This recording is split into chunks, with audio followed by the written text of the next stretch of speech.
multiplicassem e povoassem a terra por meio dos seus filhos, né? Sem, Cã e Jafé. E acontece ali um episódio no finalzinho que ele amaldiçoa Canaã, que é a semente de Cã, que seria o seu neto. E aí acaba o episódio 9, o capítulo 9. E aí aqui já no 10, vai passar bastante tempo já do episódio 9. Porque aqui a gente já vai ver o registro das primeiras nações.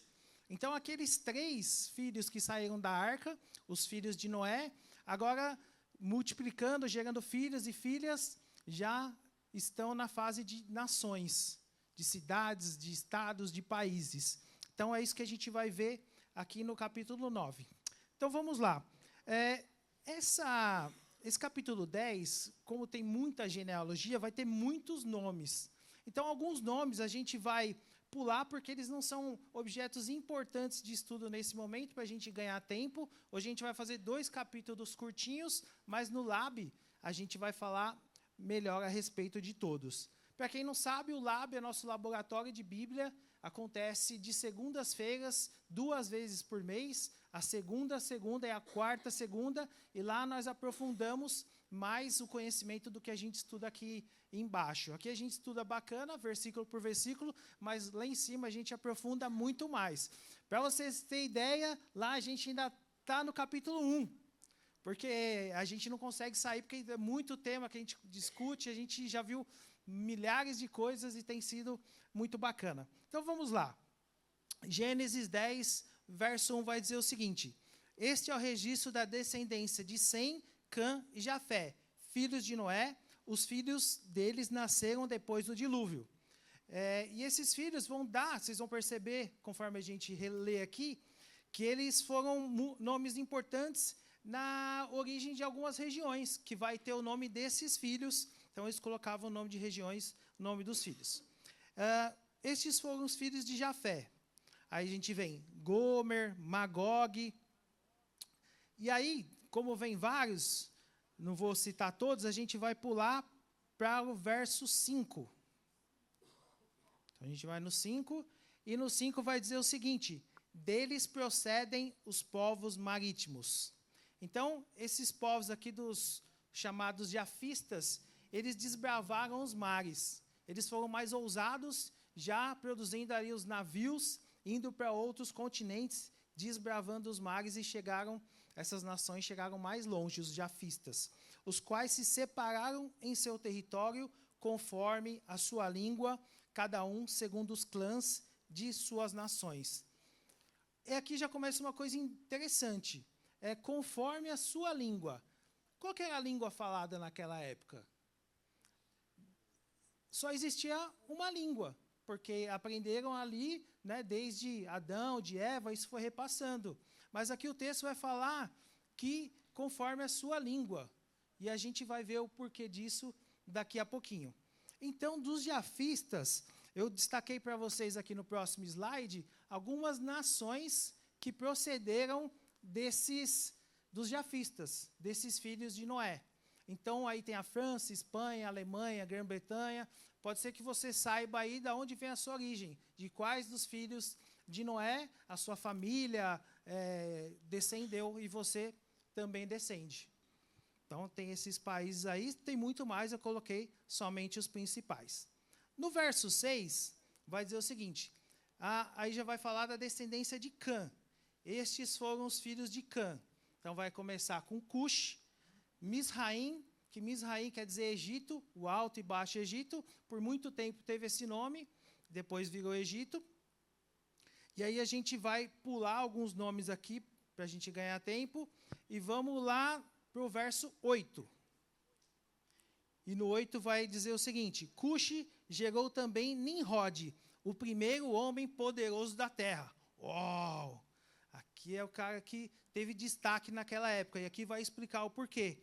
Porque ele foi o mais valente dos caçadores. E naquela época, quem caçava e tinha êxito, né, se destacava entre o povo.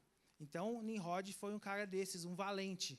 Então, na expressão da época, né, diz assim, e por isso se diz, valente como Nimrod. É como falar hoje é forte como um touro.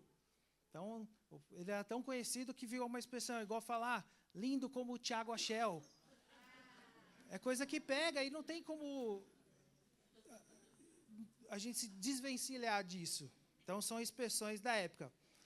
Aí vai dizer aqui, ó, no início do seu reino, e aqui é interessante que, pela primeira vez na Bíblia, vai dizer reino. Então, conforme essas nações foram ficando grandes, o povo foi escolhendo pessoas para governá-los. Então, esse primeiro rei aqui foi Nimrod, destacado na Bíblia, e aí as nações começaram a escolher reis, e a gente vai ver isso, até mesmo lá para frente, a própria nação de Israel vai querer um rei conforme as outras nações. Mas continuando. Então, no seu reino abrangia Babel, Ereque, Acade e Cainé, na terra de Sinear. Dessa terra ele partiu para a Síria, onde fundou Nínive. Isso é interessante, principalmente para quem está fazendo o lábio, que a gente viu que a Síria foi um grande inimigo do povo de Israel, tanto que ele destruiu a tribo do norte por completo, e a forma de dominação deles era bem agressiva. E essa capital Nínive, lá na frente, vai ser onde Jonas, Deus pede para Jonas pregar, e ele tem todo aquele episódio que há pouco tempo o pastor narrou aqui na Bíblia. E aí a gente vai dar um outro pulo, pulando um pouquinho aqui dos nomes, para o verso 15.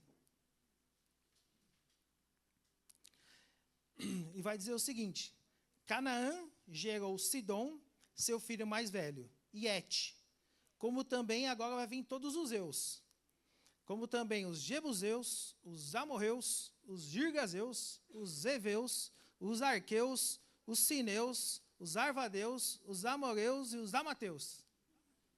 E todos os Zeus aqui. E o Mateus.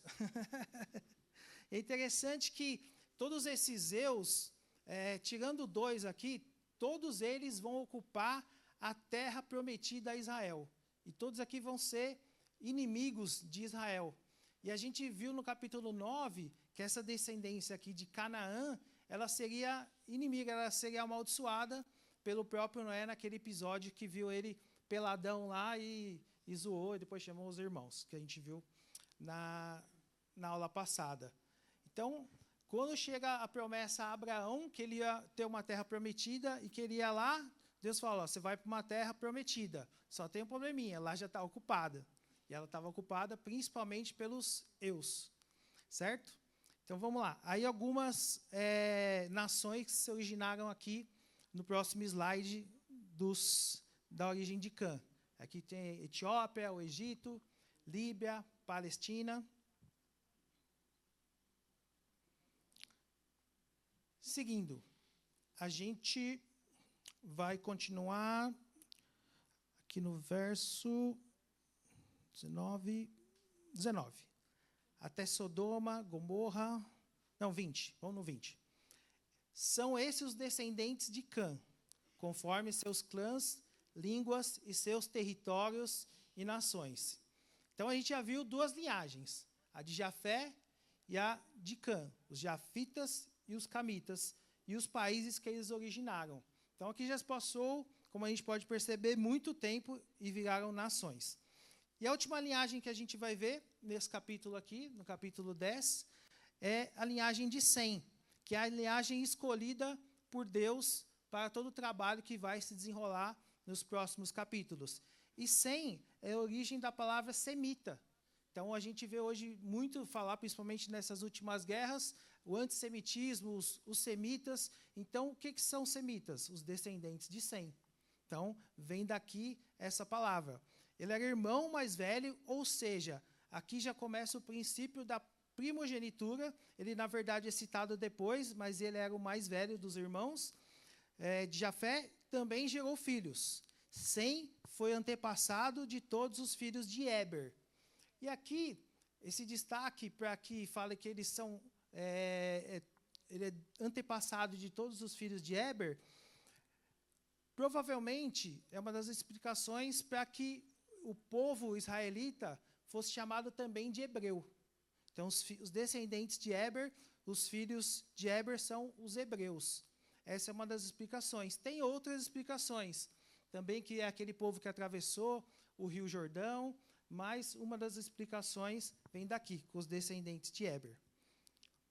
A gente vai dar agora mais um pulinho, vamos para o 31, porque aqui vem bastantes nomes, que a gente não vai estudar agora. No 29 vai falar Ofir. Só uma curiosidade aqui, tem aquela música, né? O ouro, como é que é? Ouro puro de Ofir. Dessa região aqui, é que tinha o ouro mais puro da região de Ofir. Tanto que, né, quando Salomão faz os trabalhos dele, o templo, muito do ouro do rei Salomão veio aqui de Ofir. Por isso essa música tem essa passagem aí tão conhecida. 31. São esses os descendentes de Sem, conforme seus clãs e línguas, em seus territórios e nações. São esses os clãs dos filhos de Noé, distribuídos em suas nações, conforme a história da sua descendência. A partir deles, os povos se dispersaram da terra depois do dilúvio. E aí a gente tem alguns países também que se originaram aqui de Sem. Então a gente tem Irã, a Síria, a Arábia, Síria. Então a gente tem alguns países principais, mas na verdade então todos nós viemos de alguma linhagem, como dizia no Chaves, no meu vem de algum desses países.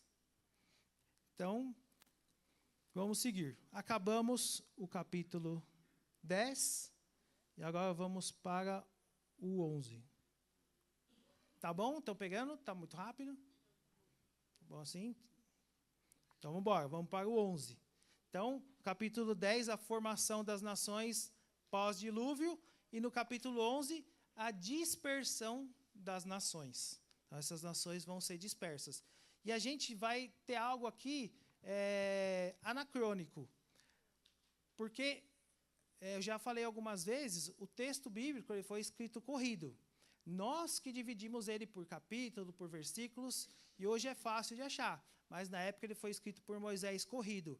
Então, os acontecimentos que foram divididos no capítulo 11, eles foram feitos antes do capítulo 10. Ou uma parte até concomitante. Mas o escritor, na época, escolheu fazer dessa forma. Então, na verdade, esse capítulo 11 que a gente vai ver agora, ele é antes e uma parte concomitante ao 10. Vamos ler aqui. Vai dizer o seguinte a partir do verso 1. No mundo todo só havia apenas uma língua. E lá dizia que o povo foi dispersado conforme a sua língua. Mas aqui vai dizer que existia apenas uma língua, né? A língua primitiva.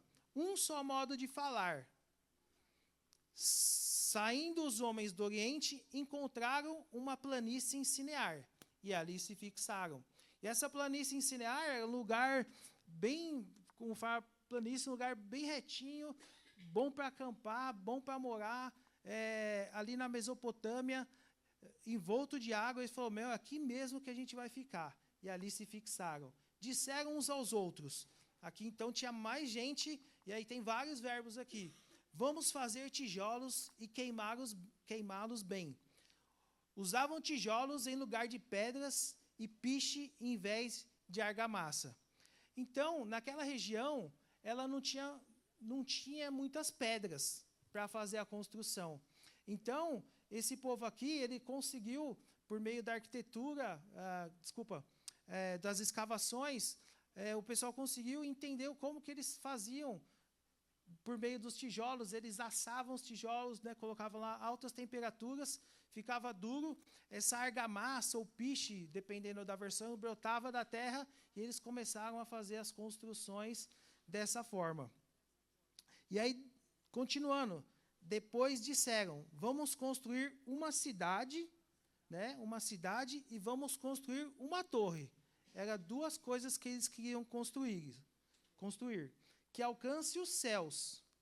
E aí o motivo, então eles constroem duas coisas, cidade e a torre, prestando atenção, e por dois motivos. Assim, primeiro motivo, nosso nome será famoso. Segundo motivo, não seremos espalhados pela face da terra. E esses dois motivos, eles contrariam a ordem de Deus. Porque eles tinham que desbravar a terra. eles tinham que ser férteis, multiplicar e espalhar pelo mundo. Mas eles resolvem ficar no mesmo lugar e trazer a glória e chegar até os céus, né, ao Criador, construindo tijolo por tijolo. E na época pode ser que eles imaginavam que o céu estava pertinho, pela visão que eles tinham. Então a gente chega lá, dá uma passada lá no céu, depois a gente desce, né, troca ideia com o anjo, depois volta. Então essa é a intenção daqueles naquela época do mundo. E aí aqui, vamos prestar atençãozinho que a gente tem bastante coisa interessante para nós aprendermos nesse texto aqui. E aí vai dizer o seguinte a partir do verso 5. O Senhor, então aqui só uma pessoa desceu. Então, só uma das pessoas da Trindade. O Senhor desceu para ver a cidade e a torre. Então, o que eles estavam construindo? Que os homens estavam construindo. E disse o Senhor, eles são um só povo e falam uma só língua. E começaram a construir isso. Em breve, nada poderá impedir o que planejam fazer.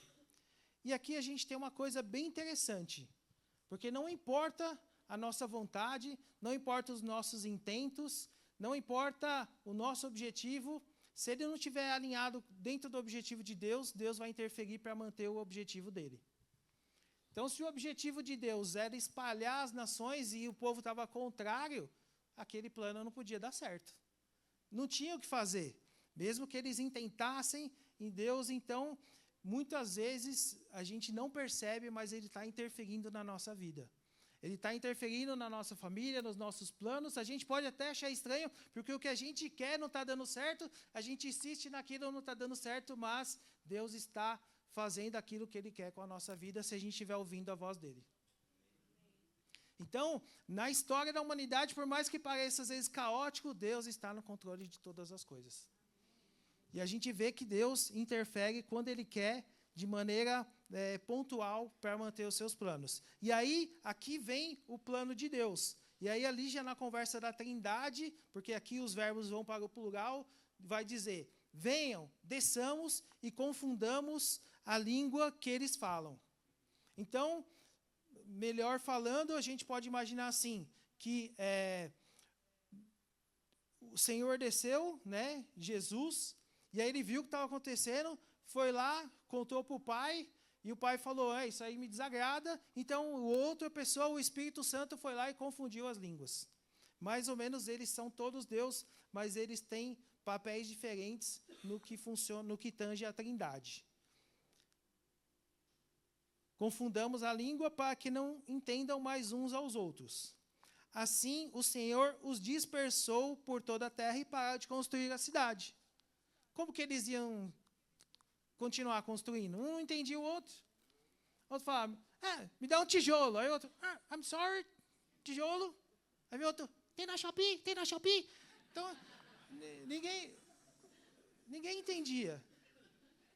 E aí eles falaram, não deu certo dispersar, a torre lá ficou sem construir, e o pessoal acabou se dispersando, cada um com seus clãs.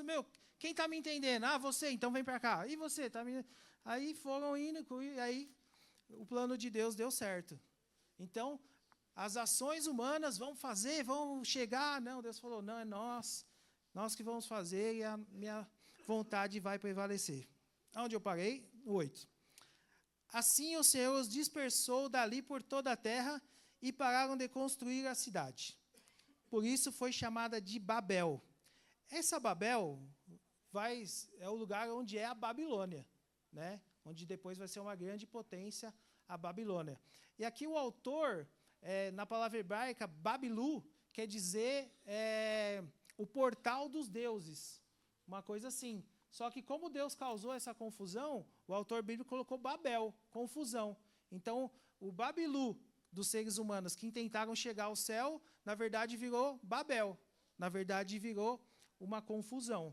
Porque ali o Senhor confundiu a língua de todo mundo, dali o Senhor os espalhou por toda a terra. E essa questão babilônica de desobediência e afronta ao Senhor, ela vai ser chamada no livro de Apocalipse, né, como a grande Babilônia. Não em relação à cidade, mas esse intento humano contra o que Deus quer para todas as nações. Então vamos lá, 10, versículo 10. Este é o registro de Sem. E aqui vai vir uma segunda versão dos descendentes de Sem, que agora a história vai bifurcar no Sem, no filho principal, escolhido da semente, e vai trazer uma versão mais detalhada com as idades e alguns personagens que serão protagonistas a partir de agora. Mas a gente vai pular, porque são muitos. Então, aqui vai vir as idades deles, vamos dar um pulo, a gente vai para o 27. Depois de narrar todos aí que tem da descendência de Sem, a gente vai para o 27. E aí vai dizer, esta é a história da família de Terá. Terá gerou Abraão, Naor e Harã. Então, a gente já tem aqui o finalzinho, que é que a Bíblia vai trabalhar agora com essa família de Terá. E Harã gerou Ló, ou seja, era sobrinho de Abraão. Harã morreu, então Ló ficou órfão em Ur dos Caldeus, sua terra natal, quando ainda vivia Terá, seu pai. Então, o filho morreu antes do pai, o filho de Terá, o Harã morreu antes e Ló ficou órfão.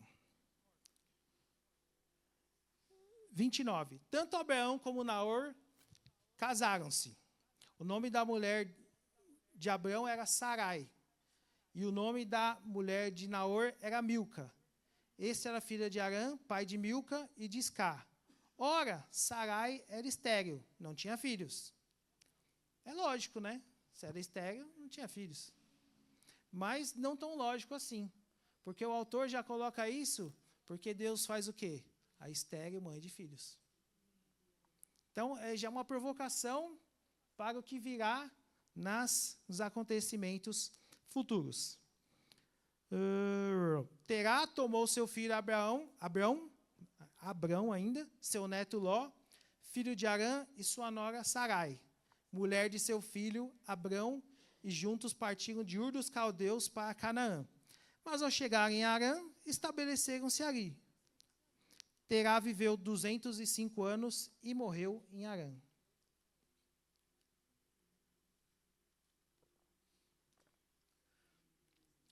Então, acabamos mais um. Mas antes da gente ir embora, tendo lido esses 2 capítulos que falam um pouquinho aqui da história, como vai continuar a história vai continuar com o chamado de Abrão no próximo capítulo. Então, de todas essas nações que se espalharam pela terra, Deus vai escolher uma família, Deus vai escolher um homem, Abrão, para continuar a sua história. Então, ele vai chamar Abrão, vai separar Abrão para uma história que ele vai escrever junto com ele. Mas eu gostaria de falar isso na aula que vem, a história de Abrão. Hoje eu gostaria de voltar com vocês no episódio da Torre de Babel. No episódio da Torre de Babel, após a confusão ali das línguas, das pessoas não se entenderem mais, essa confusão ela se estendeu até hoje. Ainda hoje, os países ainda não conseguem se comunicar. Se você quiser falar com outra nação, você precisa ter um tradutor, usar um mecanismo de inteligência artificial, você tem que fazer um curso, e as nações não se comunicam. E também essa questão da falta de comunicação, das pessoas não se entenderem, falarem em línguas diferentes, ela abrange também todos os aspectos da nossa vida do ser humano. Porque quando acaba o diálogo, também os nossos relacionamentos, os nossos projetos, os nossos sonhos, tudo aquilo que a gente pensou, ele também acaba. Se a gente pensar em relação nos relacionamentos entre pais e filhos, eu estava vendo nessa semana um podcast, e entre pais e filhos, e entre cônjuges, a maior incidência de problemas e de separações não é a traição, não são os problemas financeiros, que antes eram os problemas financeiros, mas é a falta de diálogo. Quando um está falando uma língua e outro está falando outra, não dá certo. Quando um fala A e o outro entende B, tão pouco. Isso se estende a todas as áreas das nossas vidas. Na questão ministerial, por exemplo, aqui na igreja, quando a gente está falando, um ministério está falando A e outro do ministério está falando B, ou um ministério quer trabalhar com o outro e cada um não está ouvindo o que Deus está falando, acaba também dando confusão, dando briga. Isso se estende a todas as nossas vidas. E como a gente está percebendo, principalmente o que foi criado na origem das nações, os nossos governantes, né, que deveriam falar uma mesma língua para governar em prol das nações, dos estados, eles não falam a mesma língua. Cada um, às vezes, quer falar a sua própria língua. Cada um quer entender do seu jeito, cada um quer atacar o outro, ninguém quer se entender, cada um quer a sua opinião, a sua forma de ver as coisas, e as nações estão se atacando, como a gente vê hoje.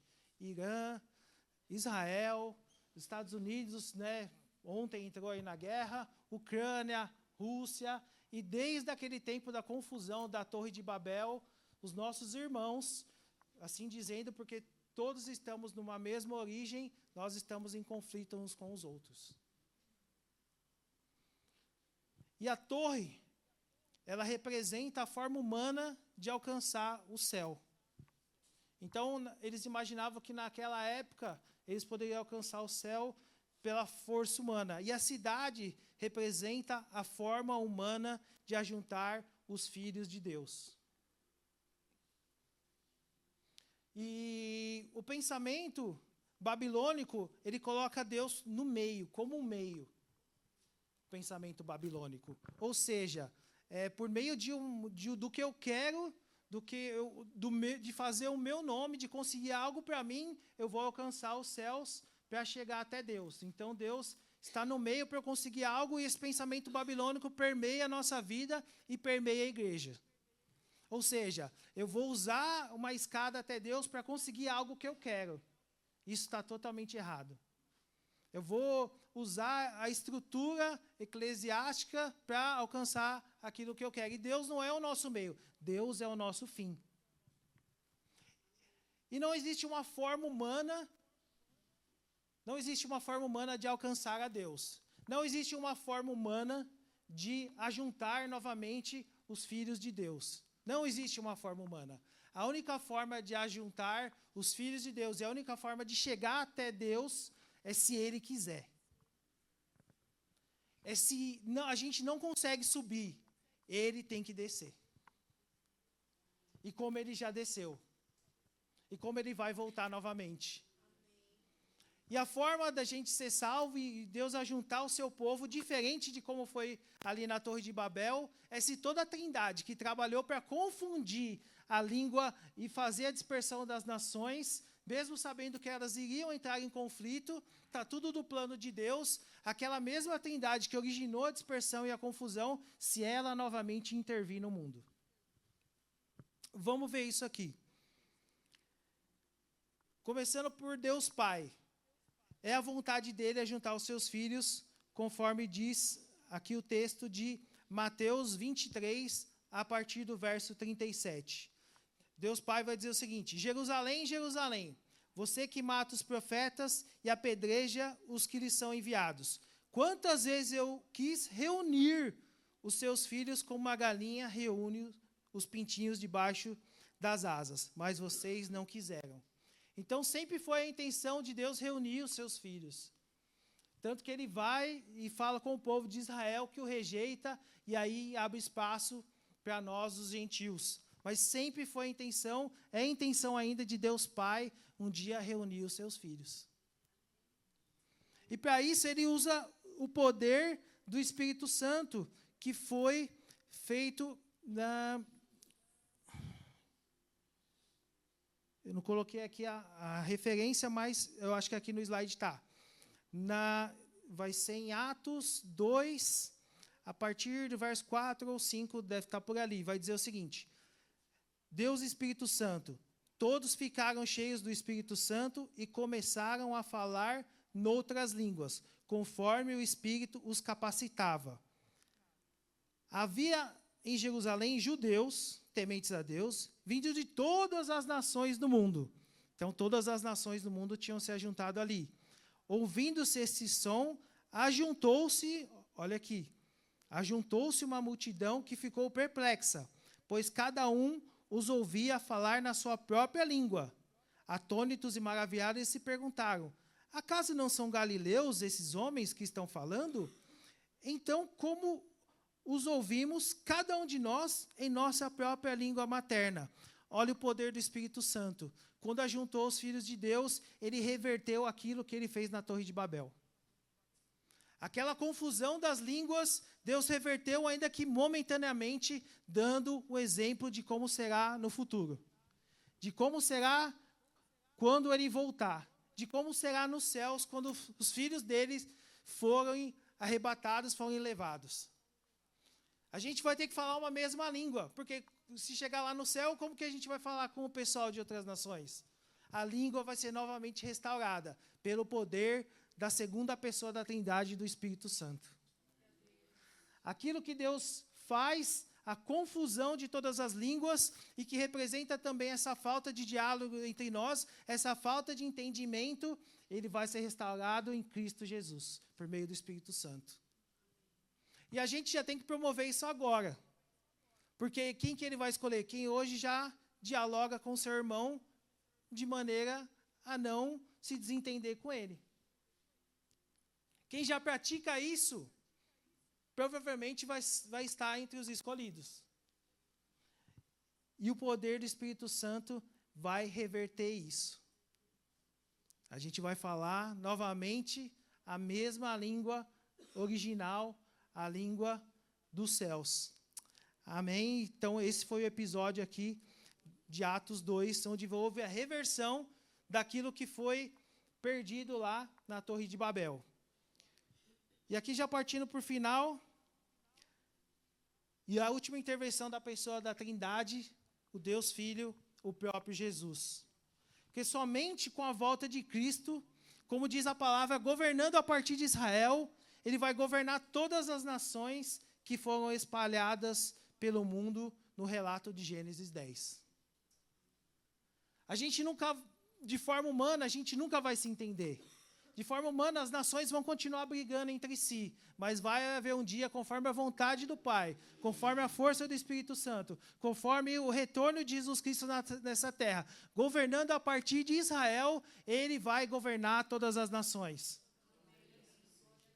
Tudo que foi confundido, toda a briga, toda a confusão, o espalhamento, a divisão, Cristo vai pegar os seus filhos, vai governar e a gente vai ser uma nação só, em nome de Jesus. E a palavra vai dizer isso, porque vai dizer em Mateus 24:30. Então aparecerá no céu o sinal do Filho do Homem, e todas as nações da terra se lamentarão e verão o Filho do Homem vindo nas nuvens do céu com poder e glória. Ele enviará os seus anjos com o som de trombeta, e estes reunirão os seus eleitos dos quatro ventos, ou seja, de todas as nações, de uma extremidade à outra dos céus. A reversão de tudo está na Trindade, na vontade de Deus, na atuação do Espírito Santo e na ação do nosso Salvador, Cristo Jesus. Nele, tudo que aconteceu na Torre de Babel era plano de Deus. A gente acha que não, tudo isso que está acontecendo, a divisão, as guerras, tudo está no controle de Deus, porque um dia ele vai voltar e vai resolver tudo. Mas era um tempo para que os filhos de Deus, como eu disse na primeira aula, se despertassem. Eles sim, conhecendo a palavra, não fazem guerra. Eles sim estão dialogando e continuam fazendo a paz. E um dia esperando que o Salvador venha resolver todas as coisas. Ele espalha, ele ajunta, ele confunde, ele harmoniza. Somente ele está no controle. E este evangelho vai dizer, Mateus 24, olha aqui, este evangelho do reino será pregado em todo o mundo, algumas versões em todas as nações, como testemunho de todas as nações, então virá o fim.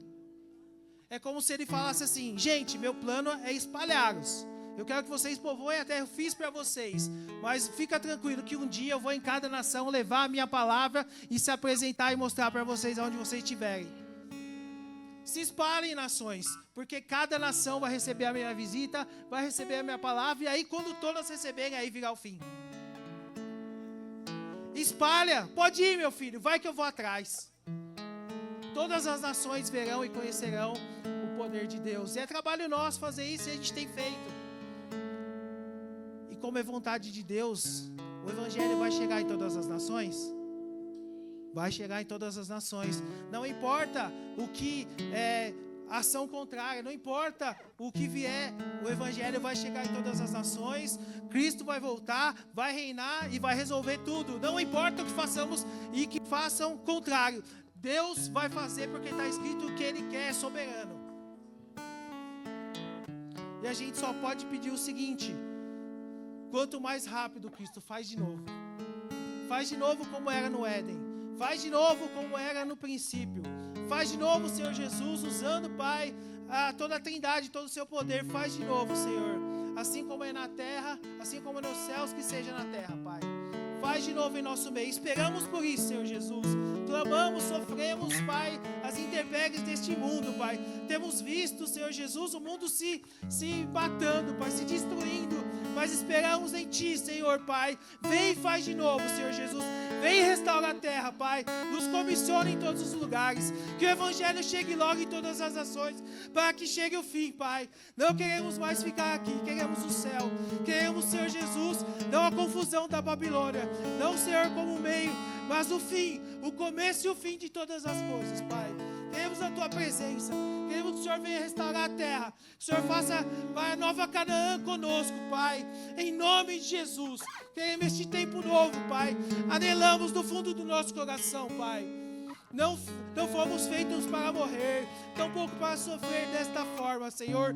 Fomos feitos para habitar contigo na cidade não que homem constrói, mas que Deus falou que ia fazer morada para nós e a nos levar para sempre morar contigo, Senhor. Aleluia. Aleluia, Deus. Glória a Deus. Amém.